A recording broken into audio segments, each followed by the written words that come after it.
હવે આપણે ઢેબરા સ્ટાર્ટ કરીશું. એના માટે આવું એક કોટન કપડું લેવાનું, જેને પાણીવાળું કરી દેવાનું અને આપણે આ પાટલી ઉપર મૂકી દેવાનું. બરાબર. હવે થોડો પાણીવાળો હાથ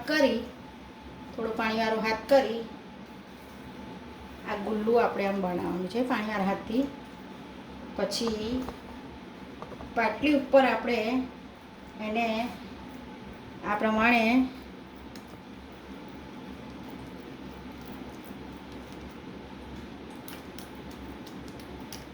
વેલણનો ઉપયોગ આપણે નથી કરવાનો. હાથથી પાતળા જેટલા બને એટલા પાતળા કરવાના અને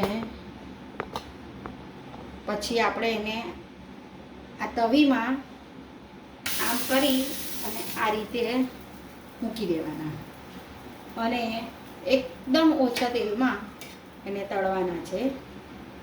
એકદમ લો છે મારી ગેસની. હવે આની ઉપર આપણે 1-2 ટીપા જેટલું તેલ જ આમ નાખવાનું છે, વધારે નથી નાખવાનું. અને આ નોનસ્ટિકમાં બનાવીએ એટલે તેલનો ઉપયોગ બહુ જ ઓછો કરીએ તો ચાલે.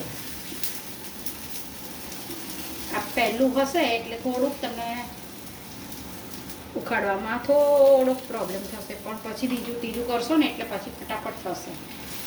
આને હવે આપણે ફેરવી દીધું, તમે જોઈ શકો છો કે સરસ શેકાઈ ગયું છે મસ્ત. હવે સહેજ એક જ ટીપું જેટલું તેલ આપણે આમ સ્પ્રેડ કરવાનું છે. આ થઈ જાય, આ ધીમા તાપે થાય ત્યાં સુધી આપણે આ જે કપડા ઉપર થોડું પાણી છાંટી દેવાનું અને ફરીને બીજો લોટ લેવાનો અને પછી આ રીતે એનો ગુલ્લો બનાવવાનો. પછી આ ગુલ્લાને સહેજ ગોળ શેપ હાથથી આપી પછી પાટલી ઉપર એને આપણે જે પ્રમાણે સાઈઝ જોઈતી હોય એ પ્રમાણે નાનો મોટો બનાવવાનો. આમ તો પૂરી કરતાં સહેજ મોટો બનાવવાનો, વધારે મોટું બનાવવાનું નહીં, કારણ કે બાળકો ઘણી વખત આખું ખાતા નથી, બગાડે છે. અથવા આપણને બીજાને કોઈ ગેસ્ટ આવ્યા હોય તો બહુ મોટું ઢેબરું આપવામાં આપણને મજા નથી આવતી. એટલે આપણે આમ માપના નાના નાના ઢેબરા બનાવીએ. આ ઢેબરા તમે એને લંચ બોક્સમાં આપી શકો છોકરાઓને. કશે મુસાફરીમાં જવું હોય તો આપણે એ બી લઈ જઈ શકીએ.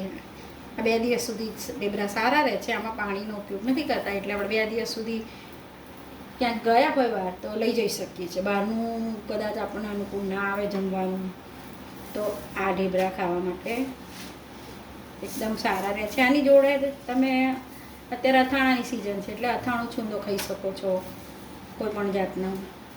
પછી દહીં લઈ શકો છો, પછી કેચઅપ લઈ શકો છો, મેયોનીઝ ખાઈ શકો છો. આ રીતે આપણે એને તવીમાં મૂકવાનું છે. ફરીને આ કપડા ઉપર સહેજ પાણી છાંટીને આમ હાથથી એ કરી દેવાનું પ્રેસ જેવું અને ફરીને આપણે આ લોટનો ગુલ્લો લીધો એને સહેજ ભીના હાથથી આમ કરવાનો. આ થોડો ગોળ શેપ આપવાનો, આટલો થોડો પાતળો ગોળ શેપ આપી દઈએ. પછી આ પાટલી ઉપર આપણે એને મોટું કરવાનું સહેજ. આ રીતે આપણે એને હાથથી થેપી.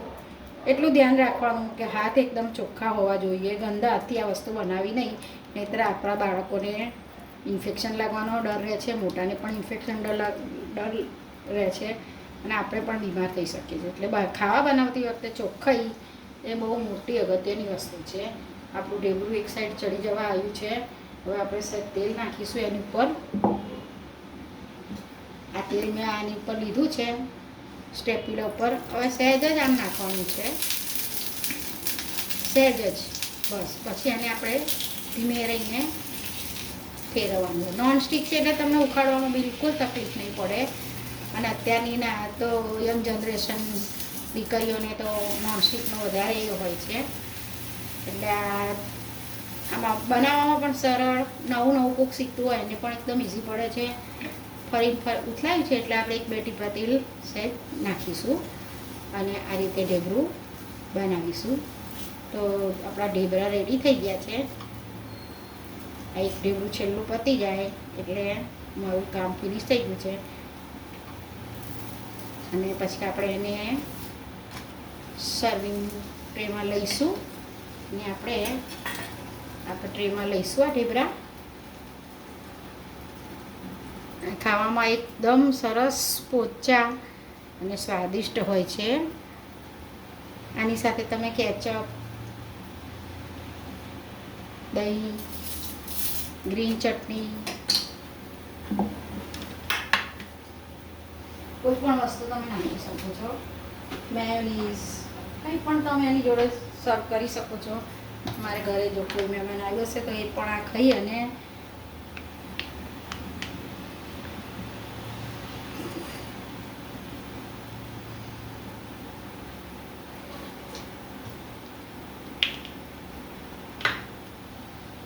અમે આવ્યો છે. છોકરાઓને બહુ જ ભાવે આ વસ્તુ. તો આપણું આ ઢેબરું પણ થઈ ગયું છે. એને પણ સર્વિંગ ડીશમાં આપણે લઈ લઈશું. તો જુઓ આપણી આ ટ્રે